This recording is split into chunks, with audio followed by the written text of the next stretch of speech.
자, 안녕하세요. 박성필입니다. 자, 오늘 HLB 보도록 하겠습니다. 자, 최근에 HLB 그룹 공식 블로그에 파미데일리 기사 관련해서 회사의 공식 입장을 게재를 했습니다. 자, 한번 같이 보시죠. 자, 파미데일리 기사에 대한 회사의 정확한 입장을 알려드립니다. 파미데일리는 크게 네 가지를 지적을 했습니다. 자, CMC 문제는 사소한 것이 아니다. 그리고 약 자체를 새롭게 만들어야 할 수도 있고 최악의 경우에는 추가 임상을 해야 할 수도 있다. 그리고 준시바이오, 베이진 사례를 들면서 미중 갈등과 관계가 없다고 한 발언이 문제다. 그리고 간암 1차 치료제 시장에서 BMS보다 절대 유리하지 않다. 자, 여기서 BMS라는 것은 이제 HLB의 경쟁 상대가 되는 미국 브리스톨 마이어스 스키브를 말하는 거고요.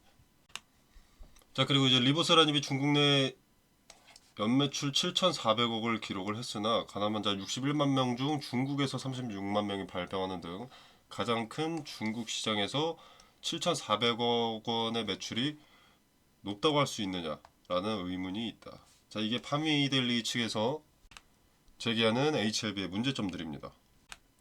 자, 그래서 이 문제점들에 대해서 HLB가 이제 대답을 해준 거죠. 자, 일단 첫 번째 문제, CMC 문제는 사소한 것이라고 얘기한 게 아니라 CMC 부문에서 지적받은 사항이 충분히 수정 보완 가능한 내용이다라는 것이었다. 자, 이번에 2차 CRL 때 지적받은 사항도 항서제약과의 보안 문제로 공개를 하지 못했는데 그것도 빠르게 수정할 수 있기 때문에 걱정할 필요가 없다라고 이렇게 얘기를 하는 겁니다. 뭐 별로 영양가 있는 답변은 아닌 것 같죠. 그나마 희망적인 건 1차 CRL 때는 내용을 모르고 자체 보완을 했는데 이번에는 PAL로 이제 자세한 내용을 통지를 받았고 명확한 원인을 알았는데 빠르게 수정이 가능한 사안이다 라고 하니까 거짓을 이야기하는 것이 아니라면 다행이라고 할 수가 있겠죠. 자, 그리고 이제 두 번째 답변, 준시바이오와 베이진 사례를 들면서 미중 갈등과 관계가 없다고 한 발언도 문제다라는 것에 대한 답변입니다. 자, 미중 갈등에 영향 없다라고 단언한 확신했던 이유는 근본적으로 FDA의 심사 구조에 있다. FDA 심사에 참여한 사람은 다인종 심사관이고 불명확한 이유로 신약에 대한 제재나 불이익이 가해질 경우 FDA 내에서 감찰 절차가 들어가게 된다. 자, 그리고 여기가 좀 중요해 보입니다. 자, 미중 관계로 신약 허가를 저지 또는 제약을 할 수 있다면 미국 중앙정부가 굳이 생물보안법이라는 법적 근거를 만들 필요가 없을 것이다. 자, 그쵸. 지금 제약 바이오 시장에서 미국이 중국에게 영구적으로 뒤처지지 않으려면 향후 5년 동안 뭐 23조 원을 투자해야 된다라고 하고 중국 바이오 기업을 겨냥한 생물보안법을 다시 추진해야 된다. 이런 보고서가 나왔다고 하는데 자, FDA 미국 정부가 원하는 대로 FDA라는 기관을 컨트롤할 수 있었다면 그냥 승인을 안 때리면 되는 것이겠죠. FDA 규제감독국은 공정하기 때문에 국가 간의 갈등이 영향을 줄 수는 없다는 겁니다. 자, 그리고 지금 무역 갈등이 트럼프의 관세로 인해서 더 심화되고 있지만 중국과 미국의 무역 갈등은 이전부터 있어 왔습니다. 그때 중국 바이오 기업들 임상 승인 받은 기업, NDA 승인 받은 기업도 꽤 있습니다. 제 지난 영상 중에서도 미중 무역 갈등으로 항서제약과 HLB의 간암 치료제가 불이익을 받는 거 아니냐 이런 투자자들의 우려가 깊을 때 승인받은 중국 기업들 말씀드린 바 있었고요. 자, 생물보안법은 경계를 해야겠지만 미국과 중국의 무역 갈등 때문에 FDA로부터 불이익을 받을 것이다 라는 것은 경계할 필요가 없다라고 생각을 합니다. 자, 그리고 이제 3번 간암 1차 치료제 시장에서 BMS보다 절대 유리하지 않다. 자, 우리가 신약 허가를 받게 되면 경쟁 상대는 로슈, 바이엘, 아스트라제네카 그리고 아마도 BMS, 옵디보 여보이가 될 것입니다. 자, 이 키 오피니언 리더라는 것은 쉽게 말하면 뭐 인플루언서 같은 거라고 생각을 하시면 됩니다. 우리가 뭐 예를 들어서 핸드폰 케이스를 만들어서 판매를 하는데 연예인 같은 인플루언서들이 내가 만든 걸 다 끼고 있어요. 그럼 당연하게도 일반인 소비자들의 수요도 올라가겠죠. 여기서 HLB는 그 인플루언서를 이 에스모 가이드라인 1차 치료제 등재라고 말을 하고 있는 겁니다. 얘네가 여기에 등재를 했기 때문에 1차 치료제로서 등재를 했기 때문에 소비자들의 수요는 당연히 많아질 것이다 라는 거죠. 신청하지도 않았고 신약 허가가 나지도 않은 약을 KOL이 등재해서 처방을 권고했다. 1차 치료제로 처방을 권고했고 이것이 대형 제약사들과의 경쟁 난이도를 낮춰준다 라고 말을 하는 걸로 보입니다. 자, 그리고 이제 옵디보 여보이가 승인 결과 발표가 4월 21일로 며칠 남지 않았는데, 이 옵디보 여보이와의 경쟁에서 우위를 자신하는 이유는, 자, 아시는 분들은 아시겠지만 차이가 꽤 있습니다. 자, 표면적으로는 OS가 환자 전체 생존 기간이 23.8개월로, 그리고 이제 옵디보 여보이가 23.7개월, 0.1개월 차이가 날 뿐 치료제 차이가 거의 없어 보이는데, 자, 이 옵디보 여보이는 BCLC, 자, 중증 환자들이 상대적으로 적게 포함이 되어 있습니다. 자, HLB는 이 중증 환자, 향후 예후가 좋지 않은 환자들도 많이 포함되어 있음에도 전체 생존 기간이 현재 시판된 임상 중인 모든 기업들보다 높은 것이기 때문에 이 옵디보 여보이 신약에 대한 경쟁력을 HLB가 자신한다 라고 말을 하는 거죠. 자, 이 부분에 대한 내용은 제가 영상으로도 말씀드린 적이 있습니다. 자, 한 달 전쯤에 필요하신 분들은 참고해 보시면 되겠고요.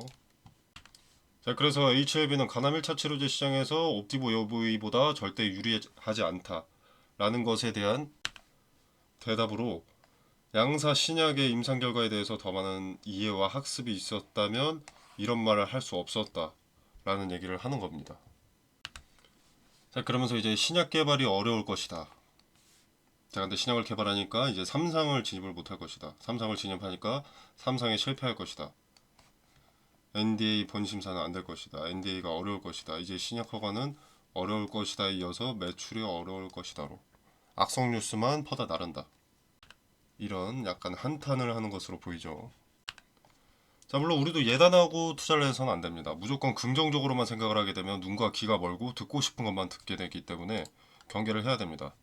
늘 리스크를 우선순위로 경계해야 되는 것은 맞는데, 그것이 기다 아니다 이렇게 나누는 것이 아닙니다. 승인된다 안 된다로 판단하는 것이 아니라 승인이 될 수도 있으나 안 될 수도 있기에로 가야 합니다. 무슨 말이냐면 기대감만 이용을 해야 된다는 거죠. 맨날 드리는 말씀, 기대감만 이용해야 된다. 승인이 될 거니까 난 풀매수, 승인이 안 될 거니까 나는 풀매도, 이렇게 예단하고 투자하는 게 아니라 승인이 될 가능성은 높으나 보류되거나 거절될 가능성도 완전히 배제할 수는 없기 때문에 승인 여부 발표라는 어떤 재료의 일정에 맞춰서 기대감이 반영될 때 비중 일부는 팔아서 시세 차익을 남기고 비중 일부는 관망하면서 추가 매수나 추가 매도의 근거를 찾는 것이 내 재산을 지키는 일이라는 거죠. HLB라는 기업의 성공에 중심을 두지 마시고 내 시세 차익 증대에 중심을 두라는 말입니다. 그런 관점에서 기대감만 활용하는 투자를 했다면 저 뭐 이런 데서라도 팔았었겠죠. 사고 또 좀 내려갔을 때 이런 데서 팔고, 사고 이런 데서 팔고. 자, 이렇게 기대감만 활용하고 분할이라는 전제로 투자를 하게 되면은 최저점 매수 그리고 최고점 매도는 불가능한 대신 리스크가 압도적으로 적어집니다.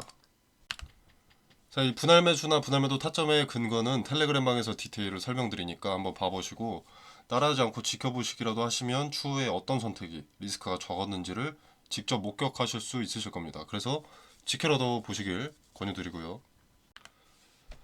자, 그리고 이제 4번 하나 더 남았습니다. 자, 리보사라즘이 중국 내에서만 연매출 7,400억을 기록을 했으나 가담 환자 61만 명 중에서 중국에서만 36만 명이 발병하는 등 가장 큰 중국 시장에서 7,400억 매출이 과연 높다고 할 수 있느냐 라는 질문에 대한 답변에, 자, 시장 규모 계산식은 일반적으로 인구수나 환자 수가 아니라 처방 환자 수 플러스 곱하기 평균 치료 기간 곱하기 약가다.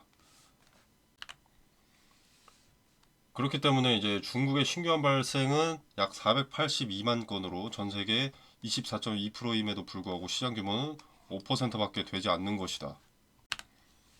그리고 리보사라즘의 중국 내 약가는 미국에서 적용할 약가의 5% 이내 수준이다. 즉 미국 시장에서는 중국에서 약가의 30배 정도가 적용이 될 것이다. 자, 시장 규모가 미국이 압도적으로 큰 게 맞는데 뭔 멍청한 소리 하냐는 거죠. 자, 시장 규모가 미국이 압도적이지 않았다면 미국 FDA부터 노릴 이유가 없었습니다. 유럽이나 다른 아시아 쪽을 우선순위로 정해도 됐었겠죠. 자, 개인적인 사견으로는 HLB가 이제 전환사채 가격 조정 가장 가까운 것이 4월 16일이죠. 자, 주가가 낮을수록 최저 조정가액에 가까울수록 전환사채 투자자들에게 좋습니다.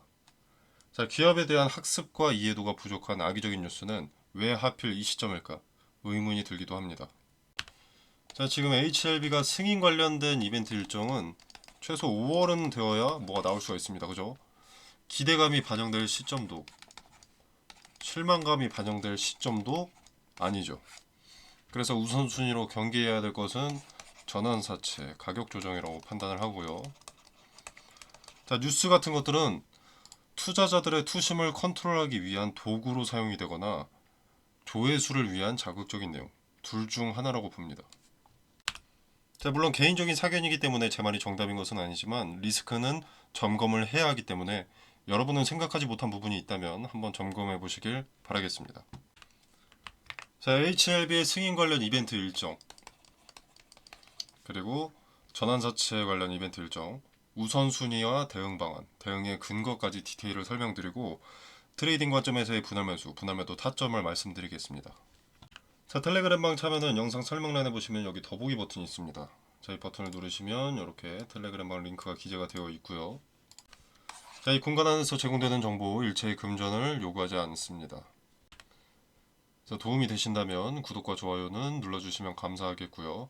자, 그리고 이제 HLB 대응 이외에도 개별 종목 대응 이외에도 스윙 트레이딩 기본과 종가 매수 종목 선정 방법, 비중 조절법, 매도 기준 잡는 방법, 파동 분석과 그 파동을 주식에 적용하는 방법, 그리고 많은 분들이 궁금해하시는 스윙 트레이딩 검색기나 여러 가지 꿀팁들을 공유할 계획을 가지고 있습니다.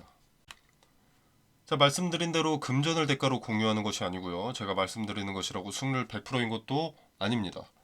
적어도 지금 근거 없는 계획보다는 승률이 월등하게 높아질 수 있는 방법들을 제시하는 것이기 때문에 한번 들어오셔서 지켜보시면 도움이 될 것이라고 생각을 합니다. 자, 그리고 도움이 되신다면 구독과 좋아요 그리고 꾸준한 시청을 부탁드리도록 하겠습니다. 자, 영상 시청에 감사드리면서 마무리하도록 하겠습니다. 감사합니다.